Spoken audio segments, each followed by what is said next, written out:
आज का जो वीडियो है बहुत ही इम्पोर्टेंट है, क्योंकि आज के वीडियो में हम लोग देखने जा रहे हैं कि द का यूज़ कहाँ कहाँ पर करते हैं और कहाँ कहाँ पर नहीं करते हैं। देखिए क्या होता है, जब आमतौर पर लोग द का यूज़ करते हैं तो ध्यान ही नहीं देते कहाँ पर द लगना है और कहाँ पर नहीं लगना है। ए और एन का यूज़ आसान है, इजीली समझ में भी आ जाता है, लेकिन द का जो यूज़ होता है उसको यूज़ करने के लिए थोड़ा सावधानी बरतने की ज़रूरत होती है। वो क्या है वो इस वीडियो में हम लोग देखेंगे। और ये वीडियो जो कई पार्ट में बनाया हमने, क्योंकि इसमें पार्ट इसलिए ज़्यादा बनाए हुए हैं क्योंकि इसमें काफ़ी सारी चीज़ें बताने वाली हैं, इसीलिए मैंने इसको थोड़ा थोड़ा करके बताया हुआ है। इकट्ठा करके वीडियो बहुत लेंथी हो जाता है, इसीलिए मैं थोड़ा थोड़ा करके इसको कवर किया हुआ है। तो ये द का पहला पार्ट है, इसके आगे आने वाले पार्ट सारे हम लोग बाद में देखेंगे। अभी हम इसमें केवल 5 रूल्स देखेंगे और उन्हीं के ऊपर काम करेंगे, ठीक है।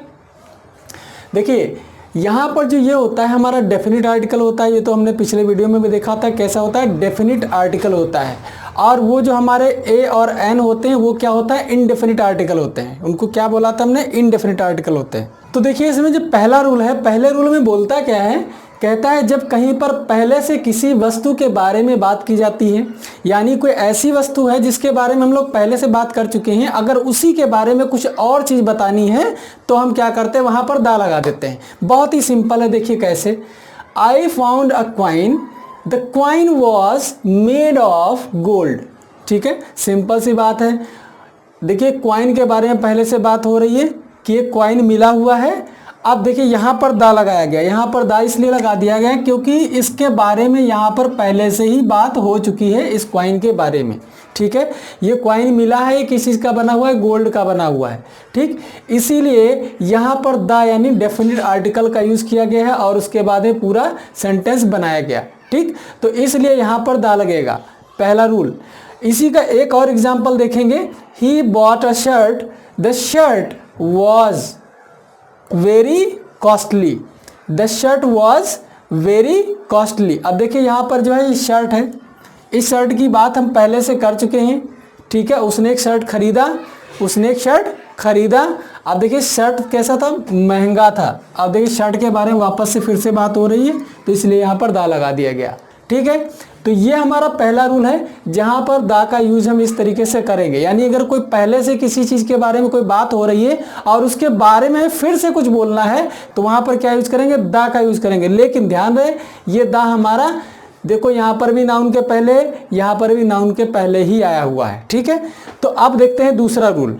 अब देखिए दूसरा रूल, दूसरे रूल में बोलता है द का यूज सुपरलेटिव डिग्री से पहले भी किया जाता है।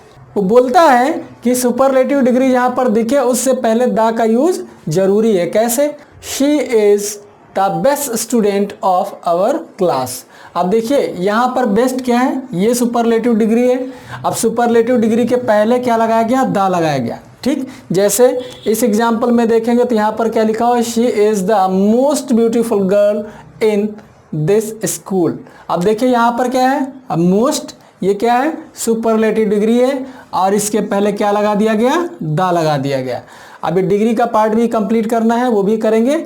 अभी हम यहाँ पर सिर्फ अभी डेफिनेट आर्टिकल देख रहे हैं। ठीक है, तो यहाँ पर जो दूसरा रूल है, कभी भी सुपरलेटिव डिग्री दिख जाए तो उसके पहले हमें दा लगाना बहुत ही ज़रूरी है। ठीक है, तो यहाँ पर दा इस तरीके से यूज होना है। अब देखिए यहाँ पर जो तीसरा रूल है, तीसरे रूल में बात करता है कंपैरेटिव डिग्री की। अभी सुपरलेटिव डिग्री की बात कर रहे थे, अभी कंपैरेटिव डिग्री की बात कर रहा है। क्या बोलता है, कंपैरेटिव डिग्री से पहले जब इसका यूज एडवर्ब की तरह से किया जाएगा, कंपैरेटिव डिग्री से पहले जब इसका यूज एडवर्ब की तरीके से किया जाएगा तो उस केस में हम क्या करेंगे, दा लगाएंगे। कैसे लगाते हैं, देखिए यहाँ पर क्या है, the more she gets the more she demands. अब देखिए यहाँ पर क्या है, यहाँ पर ये मोर क्या है, ये कंपैरेटिव डिग्री है। यहाँ पर क्या है, ये मोर, ये भी कंपैरेटिव डिग्री है। इससे पहले भी दा लगा हुआ है और इससे पहले भी दा लगा हुआ है। ठीक है, तो यहाँ पर भी हमें दा का यूज़ करना होगा। अगर इस तरीके से कोई सेंटेंस बोलना है या लिखना है तो वहाँ पर अगर हमें दिख जाए कोई कंपैरेटिव डिग्री तो वहाँ पर इस तरीके से हम उससे पहले दा लगाएंगे। ठीक, अब देखिए दूसरे वाले सेंटेंस में भी ऐसे ही है, लेकिन थोड़ा चेंज है सेंटेंस में। देखिए क्या है, more, the more you work the more you get. ठीक है, यहाँ पर क्या है, ये दा लगा हुआ है इससे पहले और यहाँ पर इससे पहले लगा हुआ है। ये क्या है, कंपैरेटिव डिग्री है, ये भी कंपैरेटिव डिग्री है, इससे पहले दा लगा हुआ और इससे पहले दा लगा हुआ। यहाँ पर क्या कहता है, ज़्यादा काम करोगे तो ज़्यादा मिलेगा। ठीक है, तो ये क्या है, सिंपली इसने ये बोला है कि कहीं कंपैरेटिव डिग्री अगर दिख जाती है इस तरीके से तो आपको क्या करना है, वहाँ पर दा लगाना है उससे पहले। ठीक है, तो ये हमारा कौन सा रूल नंबर 3 हो गया। अभी चौथे रूल पर चलते हैं। अब देखिए चौथे रूल में बोलता है शरीर के अंगों के पहले दा का यूज होता है। कैसे यूज होगा, कहाँ पर यूज होगा, ये देखेंगे। जैसे मान लिया कहीं पर किसी के पैर में, हाथ में चोट लग जाती है, उंगली में चोट लग जाती है, तो वहाँ पर हम किस तरीके से बोलते हैं, वहाँ पर हम बोलेंगे she was wounded in the arm. ठीक है, यहाँ पर जो है आर्म मीन्स भुजा और चोट लग गई उसमें, तो यहाँ पर इसके पहले हम क्या करेंगे, दा का यूज करना जरूरी होता है। ठीक है, तो इस तरीके से हम यहाँ पर दा लगाएंगे, उसके बाद में शरीर के अंग का नाम लिख देंगे। जैसे he was wounded in the leg, तो यहाँ पर पैर में चोट लगी, तो इससे पहले हम क्या करेंगे, दा लगा देंगे। ठीक, तो ये हमारा रूल नंबर 4 है। जहाँ पर किसी अंग में चोट लग जाए उसके बाद में उसको बताना है कि इस अंग में चोट लगी है, तो उस अंग से पहले हमें क्या करना पड़ेगा, हमें दा का यूज़ करना पड़ेगा। ठीक है, उसके बाद में हम लोग अब 5वां देखते हैं। अब यहाँ पर देखिए कंपैरेटिव डिग्री से पहले अगर कोई सिलेक्शन करना हो उसके संबंध में होगा तो कैसे करेंगे। यहाँ पर बोलता है कि Rahul is the stronger of the 2। Rahul किसमें, 2 में से स्ट्रॉन्गर है। तो यहाँ पर क्या है, ये हमारी क्या है, कंपैरेटिव डिग्री से पहले द का प्रयोग किया। क्या बोलता है, this is the better of the 2 books. तो यहाँ पर देखिए क्या है, बेटर है, ये क्या है, कंपैरेटिव डिग्री है। अब कंपैरेटिव डिग्री से पहले क्या लगा दिया हमने, दा लगा दिया। ठीक है, तो ये इस तरीके से होता है। जहाँ पर कंपैरेटिव डिग्री सिलेक्शन के संबंध में होगा तो इस तरीके से हम दा का यूज़ करेंगे।